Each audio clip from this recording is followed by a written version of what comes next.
Welcome to Aligned AF, real talk for evolving souls with Yahweh Kent.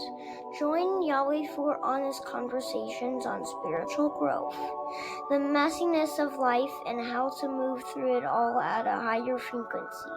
So grab a cup of tea and let's sail in. This is Aligned AF, and here's Yahweh. There are moments that life brings back around, not to test us, but to show us how far we've come.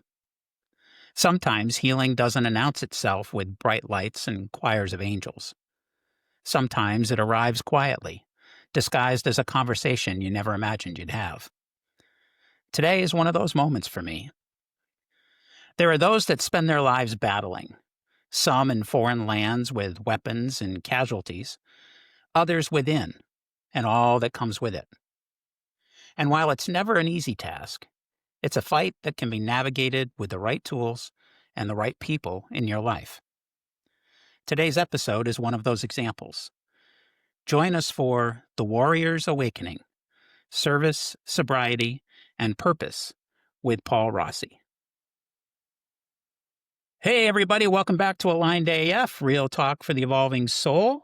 I am Yahweh, your host, and I am very, very, very touched and very excited to have this guest today. This guest and I have a unique relationship, which we will touch on during our conversation. And I'm going to dig right in. Paul Rossi is a man who's worn many roles: Navy veteran, diplomatic security professional, actor, model, and Mission 22 ambassador committed to ending veteran suicide. His path hasn't been linear. It's been marked by loss, by struggle, by reinvention. And yet, through it all, Paul has remained in service, and not just to others, but to his own evolution. He's also someone who shared the last 20 years of life with my former wife and helped raise my son, Zach. That's a sentence that I probably wouldn't have thought of speaking about 20 years ago, but time and healing have a way of softening the edges of old stories. What remains now is a deep respect for the man who's loved and guided my son, for the service he's given to others, and for the courage it takes to keep showing up when life has written chapters he never saw coming. Today, we're diving deep into the spaces between service and self, pain and purpose, and what it really means to come home, both to your country and to your soul. Paul, welcome to the show. Thank you very much. Thank you so much for that opening statement. Wow. I told myself I wouldn't cry. Honestly, man, you're a good guy, and I've always thought so. We've always had a good relationship, which is incredible, and is We have a rarity in today's day and age with our situation. But I guess that's how things work. Yeah, and for those out there listening, our situation is pretty much what I said. I was married to Sarah over 20 years ago. We had a son named Zach together, and things just did not last. I accept my responsibility in it, and she has her share. And we separated, went our separate ways, with the commitment that we would not ever put Zach in the middle, and we tried to maintain. At first, it was just civility, and I think eventually it did become a friendship. And then Paul showed up in her life, and honestly, I think he's been the best thing in the world for her. And I know that my son Zach has nothing but praise for this man as a stepfather. And you also have, your son with Sarah, Nico. Me, yeah. Yeah, your mini me. He sure is, isn't he? Thank you. Yeah. I remember I met Zach when he was 7 years old. Guy, cutest kid, so cute. Yeah. And this was back when I was just I don't know. I was kind of in limbo of what my life was going to do, and then I kind of got on the right path. Honestly, a lot thanks to Sarah. I couldn't see changing for myself at the time because I really didn't have a lot of love for myself. Yeah. And she showed me that I could, Yeah. and I had a reason to change, and that was the reason. Yeah. Chaz had her good points, that's for sure. She does, yeah. I mean, she at the time she was like a super tall, hot blonde. She walked in, I was like, whoa! Everybody looked at her.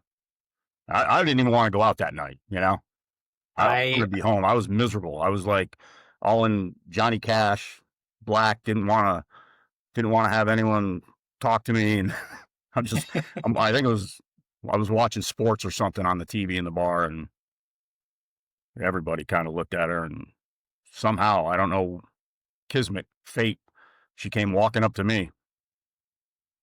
The rest is history. Yeah. Yeah, yeah. I hear you. It, it's not entirely dissimilar to my story with her, so I spent a lot of time wondering what the fuck this woman was doing with me. Right? Well, I mean, we're all broken, and Yeah, yeah, yeah. she's got her pieces too, which Yes, yes. thankfully um, they fit. Yeah, yeah. I think it's great, and I think you guys are good together, and, I couldn't be happier that she has found someone that she can spend the rest of her life with. Yeah, That 21 means a years, lot. man. That's My crazy. longest relationship is like 3. Yeah, I've been married 21 years, but it took me 3 times. Apparently, I'm a one and done in this category, so that's Yeah, good. good I'm for happy you. with that. Yeah, it's better that way, it really is. This is probably the only thing in my life that I've never had to do at least twice. Yeah, yeah. Well, good. Oh, and Knock on I wood. pray to God you never have to do it Yeah, yeah. again. So, all right. Well, I'd love to just jump right in here. You've worn a lot of hats, Yeah. Paul. From being a Navy vet to doing the extended service. With the work that you did, traveling to Afghanistan and and places like that, and then slipping into finding your way into acting and modeling, and just it's quite a journey. So I'd like to just jump right into it.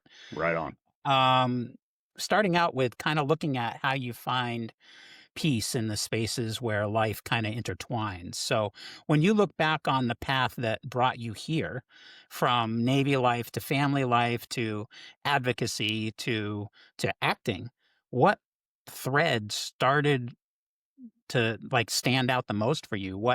How does that connection happen? I gotta be honest, a lot of it was the comeback story. A lot of it was just a rebuild of myself, because where I was going after I got out of the military was unfortunately all downhill. Um, I drank a lot. I drank a lot in the military, and I drank a lot out. And at least I had structure in the military, whereas when I got out, I really didn't. I became a private investigator, and I was kind of on my own dime and my own time frame, as long as I can solve a case. And it worked for a while. And then I got into undercover work, and I had a couple of years where I was undercover for quite a while, months at a time. And to be honest, I lost myself quite a few times. I was good at my job, but unfortunately, it took a toll on me. Um, and I really went on some bingers. And then I had loss. My father died in a car accident. I lost my brother to a triple homicide. Um, it was rough, Yeah, and not a good excuse. But I used alcohol as a crutch, and as many of us do, many of us yeah, in everyday life, not just veterans. yep, We all have our addictions, whether we want to face it or not. And mine was definitely alcohol. Um, but the whole thing with me is I had to hit rock bottom, and I did. yeah, yep, Um, I got into a drunken bar fight, and I hurt some people pretty bad, and I did some time. I was charged with 3, at the time, felony assaults. They got dropped down eventually, but I did spend some time in a level 3 prison for that, and that was my rock bottom. I had Had a decent townhouse, expensive, had a great car. I used for surveillance. I was the head of the Connecticut office of a private investigation firm out of Philadelphia, and I lost all of it. I lost all of it. I was actually living out of my SUV for a few weeks. But that was the start of it. That was the. I look back on myself and I said, I shouldn't be in this situation, and I have nobody to blame, and I never did blame anybody. It was myself. I did it all to myself, and the time I look back on it, um, it had to happen. It had to happen this way because I'm a stubborn prick, and I don't think I would have learned any other way. You couldn't tell me anything back then. I was stubborn. I was ignorant. I don't know. I didn't have much love for myself. Let's just say that much. Yeah. But Yeah. I was able to rebound and slowly get my life back together. It was a tenuous process. It really was. I mean, I went from being the lead investigator to having to work under the table jobs as a roofer, construction. Just not saying there's anything wrong with that, but it's a struggle for somebody who's never really thought that's what I was going to do with my life. But Yeah. it was a long time coming, and I I don't see another way for me to have dug myself out of it other than through that. I didn't have any handouts. I just somehow decided to get back on my feet. And then eventually when I met Sarah, there was a reason. There was a reason just to not survive anymore, but to do better, to be a better person. And Yeah. I needed to prove it to her that I could be. Yeah. So Yeah. Now, you mentioned that, you mentioned meeting her in a bar and everything. Were you still drinking at the time? I was, yeah. Yeah. I was Okay. with my old roommate, Gordon, who unfortunately passed away in a VA home. He basically drank himself to death. Yeah, he eventually got himself into a situation he couldn't get himself out of. Yeah. But yeah, um, I mean, that should have been a reason for me to quit right there. But Sure. Sure. And then Sarah came along. and then Sarah came along, Yeah. my savior. Yeah. She didn't know it. She didn't know it at the time, but she was. Yeah. Yeah. Absolutely. So, let me ask you, because I mean, your story sadly is not uncommon. No. It's a lot of people share this story. I've been to AA meetings and heard, similar things, God forbid, worse things. Yeah. Yeah.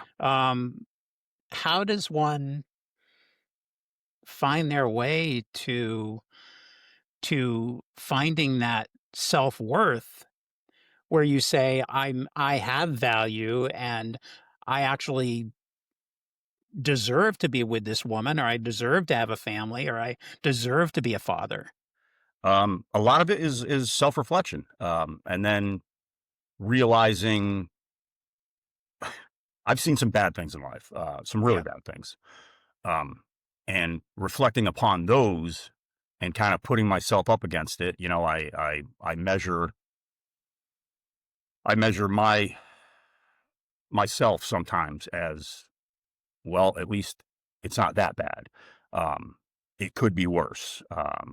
I've been here and now I'm here, and the only step is to move up. So you see yourself, and it's just a self reflection that, all right, I'm here now. It wasn't that difficult. I can do more, and I can do better. And I'm still not where I want to be, and even today I'm still not where I want to be. But I'm a lot better off than I Yeah. was. Yeah. But it's always an improvement. It's always a process. Right.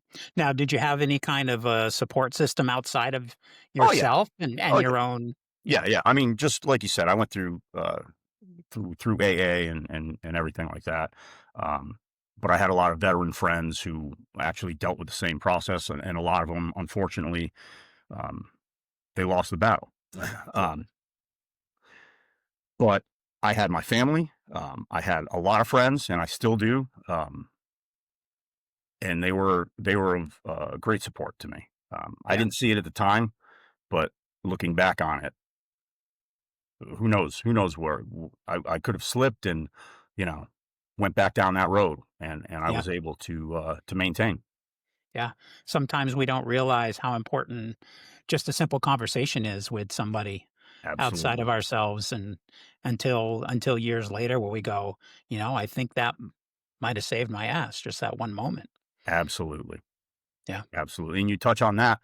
I don't want to bring the subject up, but Mission 22 is Yeah. that is the reason why I got involved, was because of all of my friends who were committing suicide, um, and it doesn't just help them. When I have a conversation with somebody and I walk them down from a ledge, it is an incredible help to myself because Yeah. it gives me a self-worth that I wasn't sure I had, you know? Yeah. But Yeah. to help other people, to help other veterans, um, from this life-changing event, is incredible. It's an Yeah. incredible amount of pride you feel, for knowing you did the right thing. Yeah. Yeah. I definitely want to dig into Mission 22 a little bit. Um, let's let's look at on a personal level. Okay, you've been an incredible stepfather Ugh, to come on. my son Zach. Zach is a great kid. He is a great kid. Now it's my turn to choke up. Um, One thing, when Sarah and I divorced, the one thing that mattered to me was maintaining some sort of balance for this kid so that he knew he had family no matter what, that he knew no matter which household he was in, he had support. Yeah, And I did my best on my side. And I know that Sarah and you did your best on your side. And at no point did I ever feel that he wasn't safe with you, or that it wasn't the best environment for him. And the sharing of his custody over the years until he was 16, and you guys ended up moving from Massachusetts to South Carolina. yeah, And the honor we gave Zach of saying it's your choice, instead of saying, no, this is what's happening, fuck what one parent thinks. right. It was literally, Zach, you get to decide. And he decided, I want to try it out and see what happens, Yeah, knowing that he could come back if he wanted to right. and just see how it goes. Plus, his connection with his mom has always been super special. Yes. And I would never, ever, ever try to take that away. And now he's, grown and engaged and Moved working again. Moved again. and moved again, and now he's in Colorado. Mm, And I couldn't be prouder of the kid. And I got to stop calling him a kid because he's I 28 know. now. But I do the same thing. um, I look at him and he's still a kid. Right. He's still young.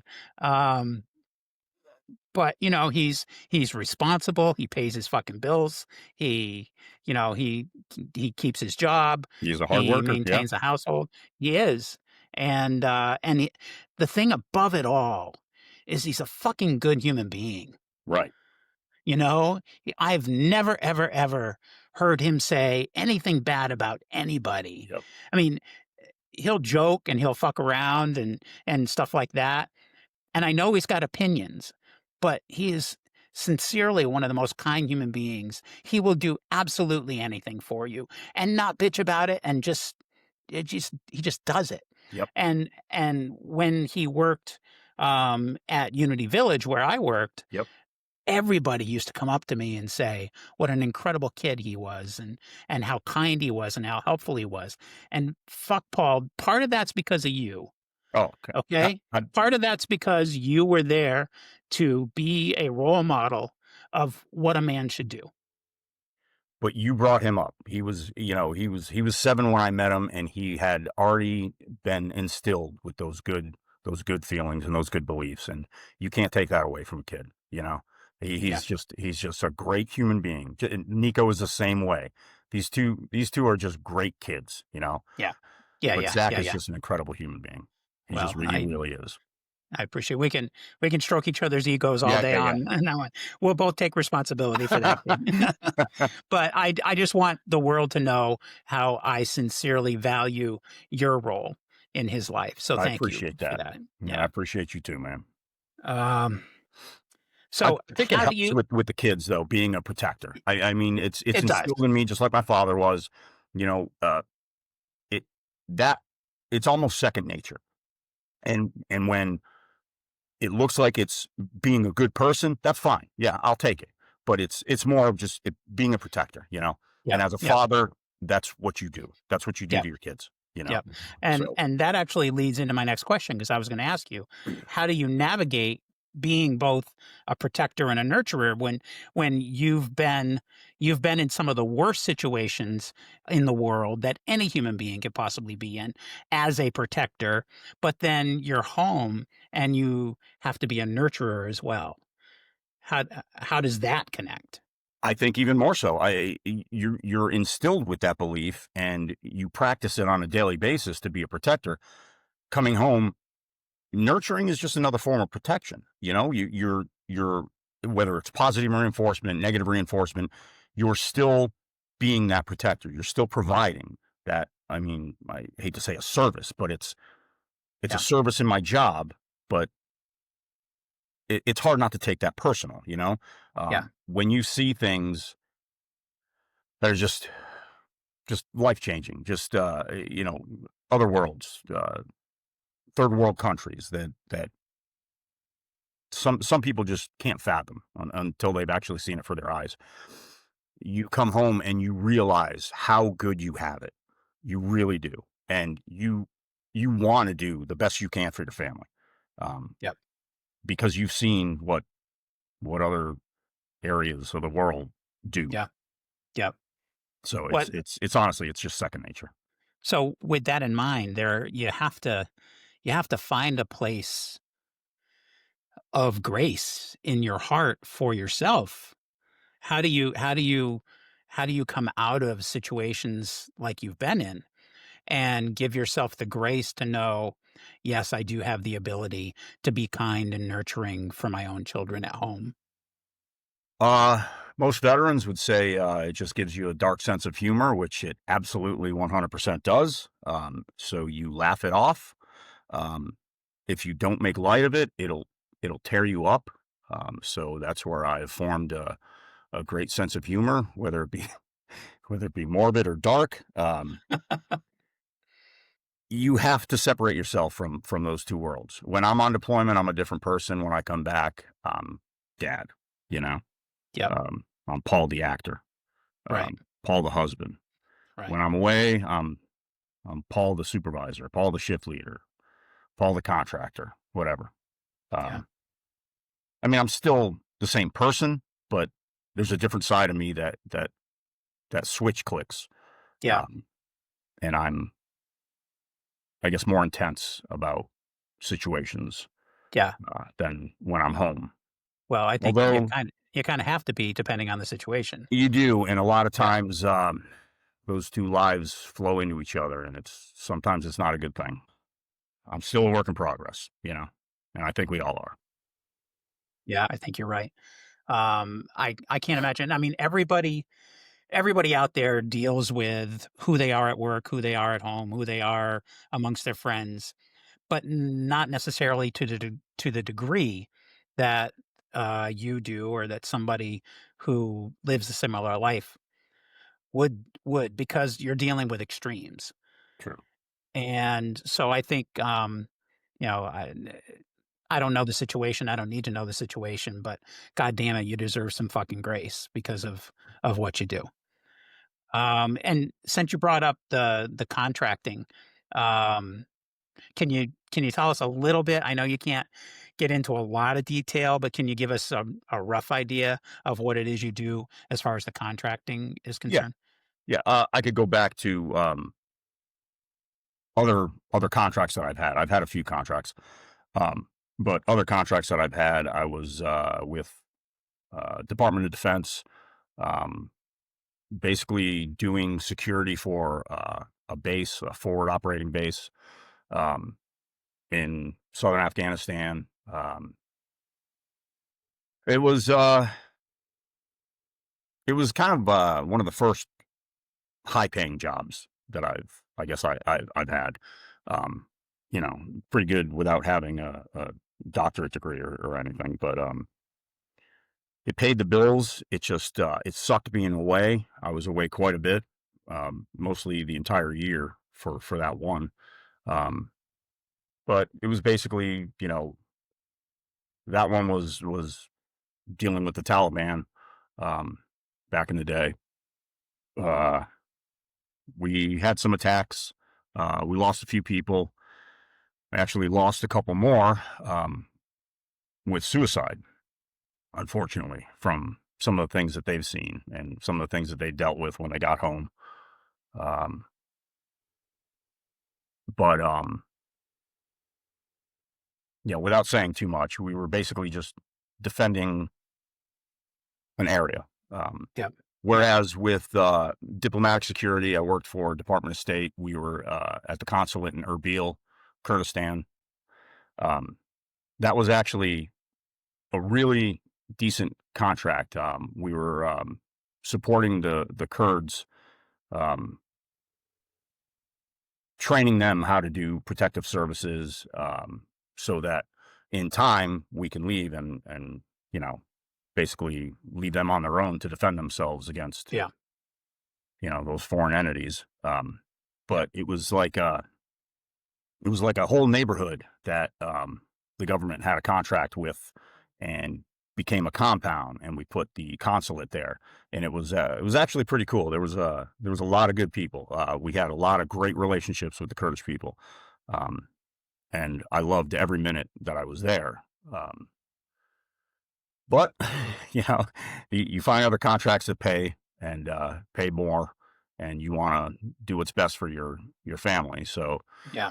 I do what's considered maritime security now, with other 3-letter department agencies, and it's actually a pretty chill contract, I would say, compared to the ones that I've had. Right. We are in a much different area. There's no desert, no sand. There's other things like friggin' water. Yeah. I love water. Water is your mother, your lover, your friend, but even too much water could kill you. That was a Navy thing to say, wasn't it? And I'll just leave it at that. Yeah. But I've been doing that for quite a few years, over a decade. And now with that one, you're gone 2-3 months at a time, and then you're Correct. home Yeah. for a while. Yeah. Which still sucks. Yeah. It never gets easier. As a matter of fact, Sarah and I talk about how much tougher it gets. And part of that we're glad for, because we still miss each other. Yeah. And it seems to be getting worse, which I don't know what that's a sign of, but there's a duality there, that you hate it, but then again, you're glad for it. Yep. Yeah, I think that while it's not your ideal situation, it also reinforces how strong your relationship is. Correct. Yeah. It does. Yep. Yeah. You're a lucky man to have that. You are. Thank you. You are. So now with all that you've shared with us, how do you transition from that lifestyle into the uncertainty of being a civilian while you're home? You know what I mean? Awkwardly. Yeah. Yeah. Now, is there like like it's really awkward when you first get home and then it starts to smooth out, but then as you get closer to deployment, you've got to kind of reshift your state of mind You nailed it. to get back? Yeah. Yep. Absolutely. And it used to be like a week before deployment, I would be like, there's a noticeable difference. Yeah. And now now it's even longer, and you would think I would acclimate a little bit better to it, but I don't. It gets, knowing the timeline of the events and what I'm dealing with, it often gets worse. But that's something that I just had to deal with, and you've got to use the tools you have. It's not easy. Sometimes life makes it easier when things are going good. Sure. But sometimes when everything's breaking down, you kind of join it. Yeah. But for me, there's no real option. You just do it. You do Yeah. it, and you suck it up and you push through it because others depend on you. So uh, I almost see no point in complaining anymore. Um, Eventually, I'll get out of it. Eventually, I'll have Sure. my big break in Hollywood, and Yeah. at least that's what I think. So I believe, hey, you we'll can see. manifest that shit, man. Yeah, exactly. Um, I mean, quite honestly, from following you on Facebook and just kind of being connected to you, I mean, I see you working. There's a lot of actors out there that can't say that. You're That's true. working, I am hustling. so it's out there. So you mentioned using your tools. What kind of tools do you have? Because I mean, you can't just let it go. You can't No, just, I mean, fuck that song and anybody who sings it and anybody who says it, because you can't just let shit go. So there's got to be some tools that you use, whether it's time alone. I know that you run a lot. absolutely. That's a form of meditation in my It book. absolutely is. Yeah. That is one of my biggest go-tos, working out and running. It releases a lot of stress. Um, it really, pumps you with endorphins. It, it helps you see. Honestly, when I get that tunnel vision, when I'm frustrated and I'm just angry and I want to lose my shit, I will go running, and I will feel better afterwards 100% of the time. Yeah. Yeah, I'm not always able to do that. Say when I'm on the ship, Right. I hate treadmills. I love the outdoors. I hate running on a treadmill, but I can go. We have a great gym, and I can go and I can just push my anger out, with weights. So there's always a way out. Yeah. And There's that's not a lot of free really running on important. board ship. What's that? Not a lot of places you can free run on board a ship. No, there are there are Not without absolutely getting wet. none, especially in the weather we're at. They Um, say, I can see them now. Hey, everybody, Paul's going for a run. Put the nets out. Honestly, they probably wouldn't even let me out. We get locked on that thing so many times. Oh, Yeah. but yeah, that's one of them. A lot of them, a lot of times, having the tools to have some patience, and I've been learning this over many, many decades. I'm a very impatient person, but I realize I have to be. In the old military adage, hurry up and wait. I should be used to it by now. That's how life pretty much goes. Yeah. You're one moment you're on a roller coaster ride, the next moment you're walking backwards on an escalator. But that's just the way it goes. Yeah. So preparing yourself for those moments is another tool. Yeah. Yep. Yeah. Well, I'm glad you've got those tools and I'm glad you're able to use them. Um, so you've been really, really open about your past, Yep. not only on social media, but even here today. Yep. Um, the different challenges, your addiction to alcohol, moments of darkness that you've had to deal with. Absolutely. Um, what what do you think? I mean, other than spending time in prison, and you were saying you were still drinking when you came out, was it? What was the actual turning point? What clicked in you that said this shit ends now? Honestly, the fear of losing Sarah. Really? Yeah, we got into it was just a stupid argument, but we were both drinking. Um, and unfortunately, where I was living in West Springfield, I can walk past my parking lot to a bar. And I was friends with the bartender there, and I would always go there, and I would black out. I was a blackout drunk too, so I don't even remember. I'd have this bartender tell me the next day, what happened. He was on my softball team too, so I'd have to see him, as a friend outside of the bar, and he would kind of be pretty straight and forward with me and honest and say, "Hey, man, you just lost your shit last night." I wouldn't even remember it, and then I would feel this overwhelming amount of guilt, and I would realize, shit, if I'm doing this to Sarah, there's no way we're going to be able to maintain this relationship. So that was it. I quit Yeah. just like that. Um, it was the best thing to do, and I knew it. There were all the signs were there. Just Yep. do it and see what happens. Yep. So I stopped for a little while and realized, holy shit, things are getting better. And then a little while became a year, and then big celebration after a year. I didn't need it anymore. I had what I wanted, so I'm done. And after Yeah. 21 years, I don't miss it. Not at Good for all. you. Good. Good for you. Yeah, that's I don't have the same story that you do, but I had some major dependence on Yeah. it.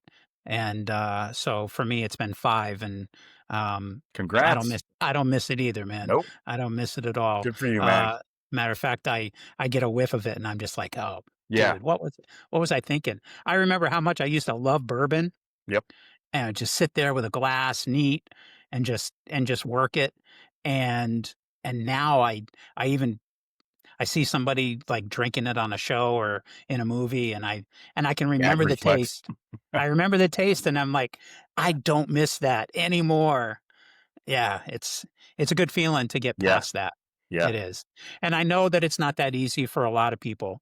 And God bless them. I hope they get the help, but there nothing good comes from alcohol. It does I not. can't. I cannot. I can remember fun times in college. I can't remember some of them, but I can remember a lot of them. Yeah.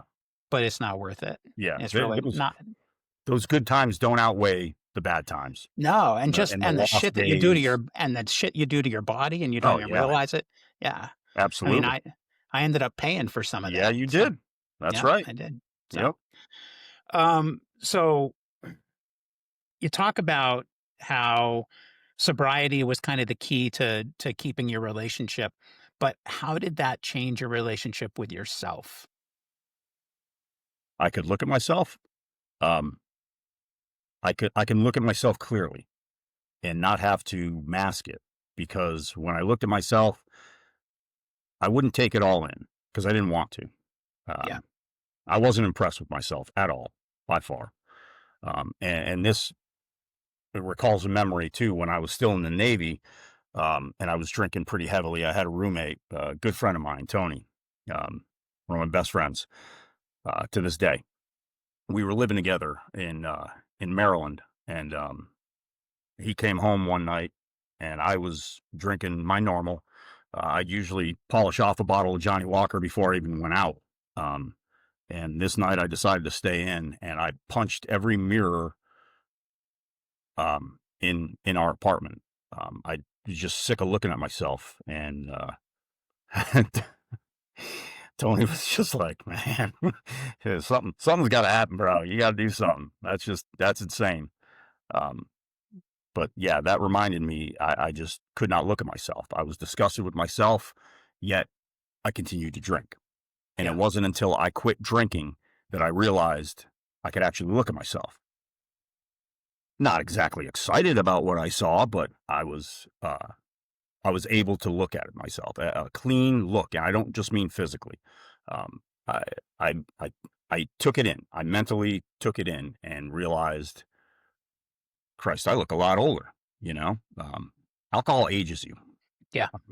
and there's a change, just like war does. War ages you, alcohol ages you, and once you stop both, I'm sure life would be great. But at least I stopped alcohol, Yep. so I had that control back. Yeah. Yeah. Yeah. So, um, how'd you find the forgiveness for yourself? Honestly, I don't think I still have. I Yeah. don't think I've actually. I walk around with a good amount of guilt still. Yeah. Um, I don't think I've actually forgiven myself yet. There's things that I have, small things, but the big things are still kind of lingering, and then that's just something I need to work on. Sure. Other people have that ability. That's one of the tools that I still need to work on. Well, don't give up, man, because from this side of the camera, you deserve it. So, Thank you, thank you. yeah. So keep working on that. Um, with the experience you have with this, with the experience that you have with war, with death and destruction, basically, but then also with addiction. When you talk to other veterans that are struggling, or anybody who is struggling with their mental health, um, what what do you think? Is there one truth maybe that you could share with them that that kind of overlaps all of that? Absolutely. And it's the simple words, I've been there. I've been there. Um, when they tell me a story and I can easily relate to them and just regurgitate it, um, and give them what I use to get out of that situation, uh, and see the light in their eyes, see the Yeah, holy shit, this guy gets it, um, that is huge. That is huge. Not only for them, but for me too. Um, for me to get through to somebody, just to say, hey man, I've been there. And this is the way it's going to go. Um, to relate, a lot of times, that's all they need. yeah, They want somebody to listen, just to lend an ear. And then when it's received and it's acknowledged and it's accepted, um, that's a world of difference for some people. It yeah, was for me. yeah, yeah, yeah. So let me ask you, how did you get involved with Mission 22? Oh, honestly, I saw it online and I was just like, eh, when you see something and it just fits, it just, like peanut butter. I love peanut butter. Peanut butter's great. I've never had bad peanut butter. Mission 22 was like, I needed to be part of it. It was just immediate. I needed to be part of it. And then, shortly after I was introduced to it, we had the show Hunted came out, and I had a charity event, a baseball game between the hunters and the hunted, and one of the guys showed up. He was a former special forces, um, my buddy Muhammad Balil. He showed up out of nowhere. I didn't think he was going to make it. He wasn't supposed to be there, and he didn't play, but he came and met me in the crowd, and I was elated to see him. He was one of the guys from the show, um, but not only that, he had uh, he had informed me that my involvement, sorry, with Mission 22 actually saved his life, and that was one of the greatest compliments that I've ever had in my life.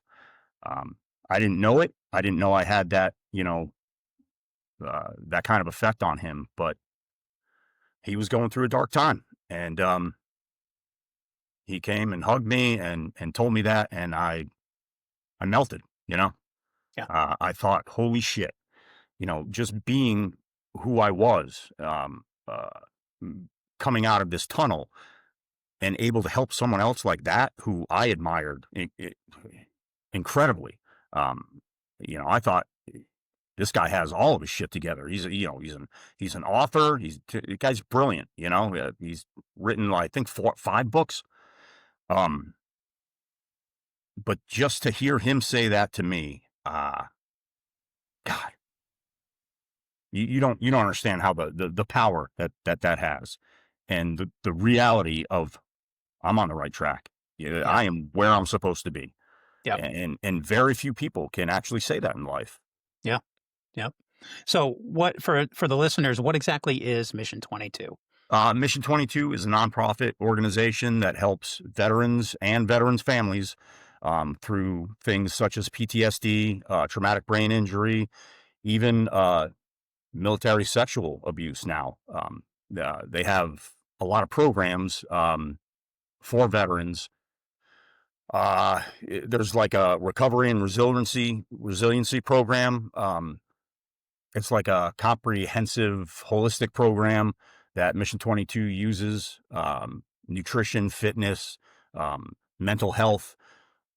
There's a 28-day program that we have too.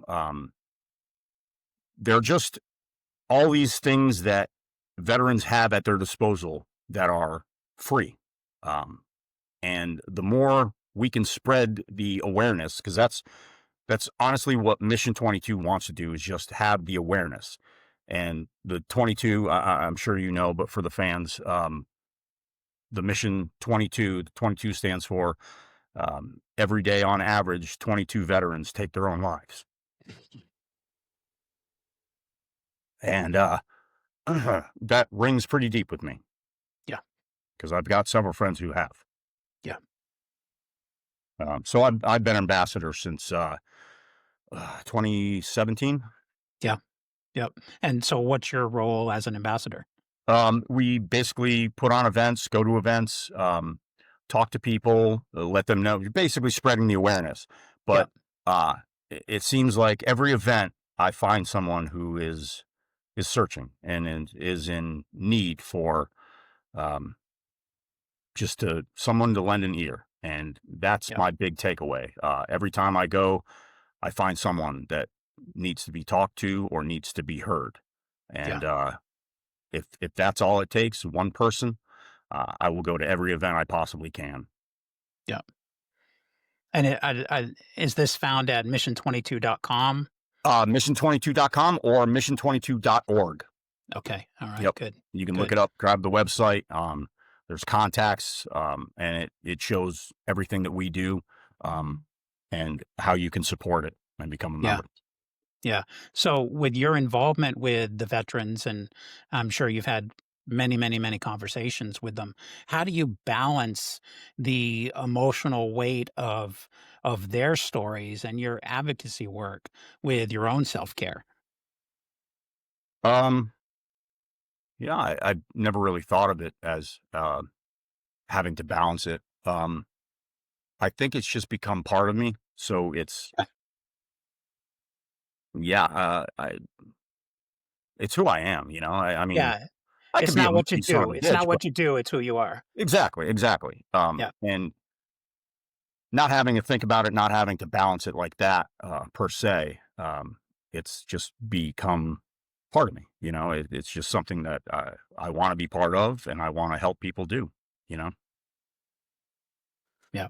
Well, I think it's amazing that you've got the bandwidth to do something like this.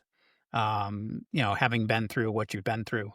Um, I can't imagine a better spokesperson for something like this than somebody who's been through it all.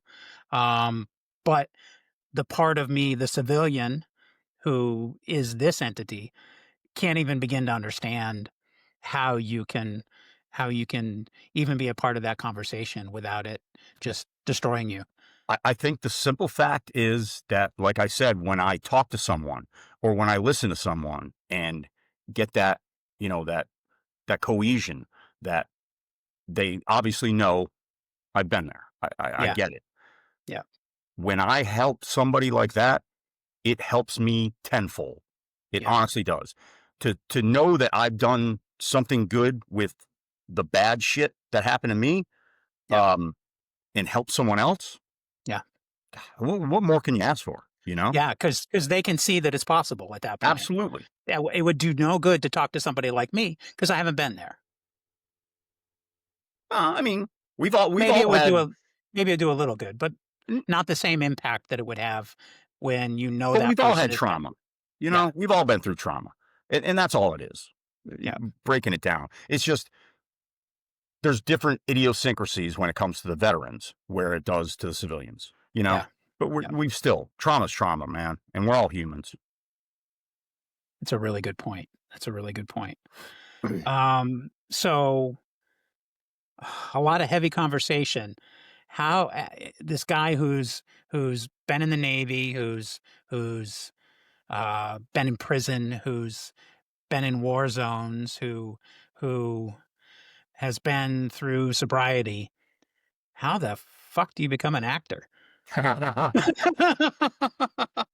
mean, this is like a Danny Trejo story. You're asking the right questions. Let's just say, and I say this all the time when people ask me how I got into acting, because I never wanted to get in front of the camera. I've never, you know, my personality is somewhat outgoing. You know, I've got a hopefully a decent sense of humor, but I never really wanted to be in front of a camera. Sure. I always got like a little anxiety when it came to that until you come close to death, and then being in front of the camera and shit, Yeah. that ain't nothing. No. But working undercover as an investigator, working undercover for a few years, made that transition to acting really easy. And I didn't realize it until the first day of Hunted when we started filming. And they would ask me questions and I would respond my normal self, my smart ass sarcasm, and they liked it. And I was like, really? So I kind of realized that being yourself in front of a camera is cool, but being able to pretend you're someone else is fun. Yeah. And now I don't have to do it for a living. I don't have to do it to save my ass. I'm doing it for fun, Yeah. and that's how I view acting. It really is fun to me. It's Yeah. like going back and regressing as a child and playing. Yeah. Yeah. That's Yeah. how I view it. And that's how I'm going to continue to view it because I love it. So how did you get into Hunted in the first place? Through the PI thing? Through my background, basically. So they were looking for people, and I don't know, somebody sent me the link, and I looked at it, and I was like, oh, CBS, man, this is big time. There's no way I'm gonna be able to do this. But they were looking for a certain person, a certain person who has a background to track individuals and, yada yada, search and rescue background, blah blah blah. So I put in for it, not thinking that much of it. Put in for it. You had like this interview, you videotape yourself and talk and blah, blah, blah. I made the first cut and I was like, oh, cool. Still didn't get my hopes up. After a series of interviews and consultations with the CBS crew, apparently I beat out like over 2,000 people for a position as a hunter. And I was like, holy shit, this is pretty damn cool. This was like, boom, one of these big things in life that a next step, next level, man. Right. Hey, baby, I'm going to be on TV. Right. Yeah. And I was like, holy shit. And then we aired right after the Super Bowl in 2017. And we got phenomenal ratings. Phenomenal. And I thought, holy shit, this is a lock. We're going to be here for years and years to come.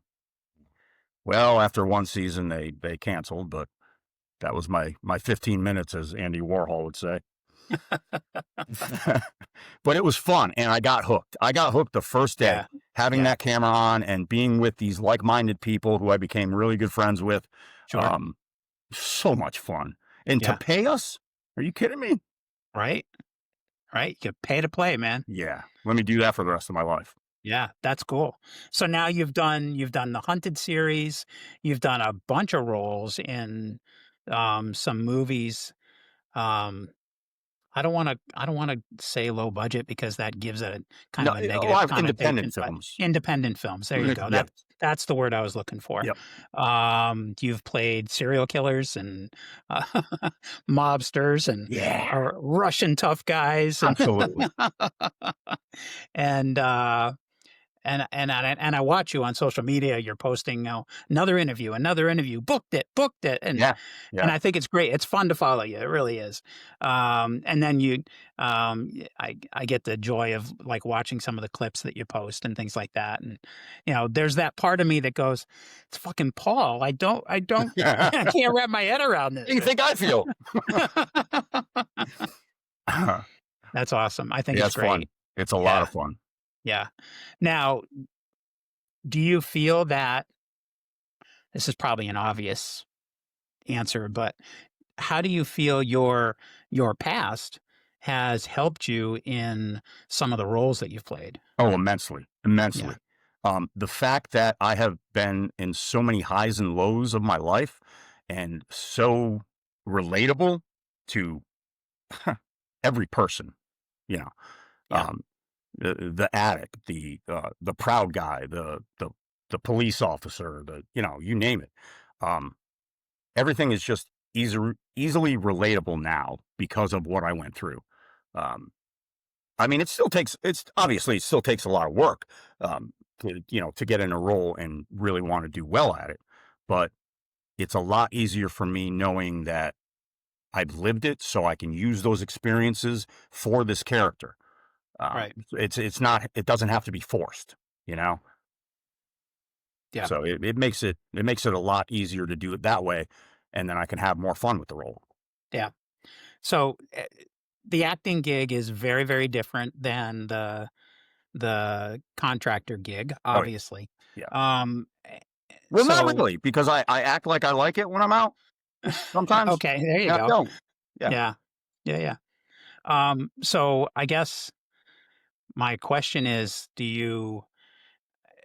is your self-care routine, is your routine to keep yourself sane that much different when you're filming a role versus when you're on ship? Yeah. Oh, yeah. Absolutely. Because when I'm on the ship or when I'm, away, uh, I have to take it seriously. It's structured. Yeah. I have a daily structure of what I do, and I have to keep to that schedule because that's actually what keeps me grounded and keeps me sane from losing my shit on a daily basis out there. But when I'm acting, you kind of have to be pretty fluid. There's a lot of hurry up and wait. There's a lot of waiting around, going over your lines, that kind of thing, um, before they get everything, the lighting, the sound, everything correct. And then getting in there and having to, immediately perform. So there's a little tangible effort that you have to put forward there, but it's completely different than the structured life that I live on a contract. Right. Yeah. Right. Paul, this has been great. I would love to give you the opportunity to share with the listeners um, a little bit about how to reach out to you if necessary. How do they get involved in Mission 22, and also where they can see your acting chops. Oh, yes. So share away. Well, you can always follow me on social media. Paul Rossi, actor, or Paul Anthony Rossi, actor. I don't even remember sometimes. Facebook, Threads, IMDb. If you follow me, Paul A. Rossi on IMDb.com, you'll see all my films that I've been in and the ones that are up and coming. As far as Mission 22 is concerned, mission22.org or www.mission22.com, you'll be able to basically get on that page and see everything that the nonprofit organization has to do with our veterans and veteran families. I would love for you guys to check that out. Yeah, and donate. And donate, yes. And donate. Every penny helps, Yep. so that we can make it free for these guys and girls. Yeah. So what could we see you in right now, and what's coming? I just wrapped a horror film where I actually had the lead. The name isn't 100% yet, so they're still jumping around with the name, but let's just say it's a holiday type film. Holiday horror. And I play the lead character who is Santa Claus, motherfucker. Maybe he's just misunderstood. I don't know. As we all are. Yeah. Yeah. I've got I'm really proud of this. I've got a Lifetime movie coming out. It's called Our let me not screw it up. Our Dead Husband. I believe that's, yeah. Do you play the dead husband? But yeah, I play the live-in bodyguard of one of the main characters. Okay. And hopefully in the sequel, if there is a sequel, we'll be in it again. But I'm actually really proud of it because the cast and crew were incredible. I had such a great time, made so many good friends, and I really think it's going to come out great. Which is odd for me to say about a Lifetime movie because I never watched Lifetime movies. But even my dumb macho ass will really get into this. It was pretty cool. But I got a lot coming up. I got a feature film right here in Greenville coming up next month. And I'm really excited about that too. That's going to be a good role. I'll be playing as a sheriff. I can't say much about this one. This one's going to be on a closed set too, so Okay. I can't get any background pictures or filming from it. But we'll see when it comes out. Should Good. be That's fun. great. That's fantastic. Congratulations. And thank Well, you very much for having me, man. oh, I hey, really appreciate it, bro. it's been a blast, man. Yeah. Haven't talked to you in real life in a long time. So, No, no. yeah, so this has been good. So Paul, thanks. What I take away from this conversation is that strength isn't measured by how long we can fight.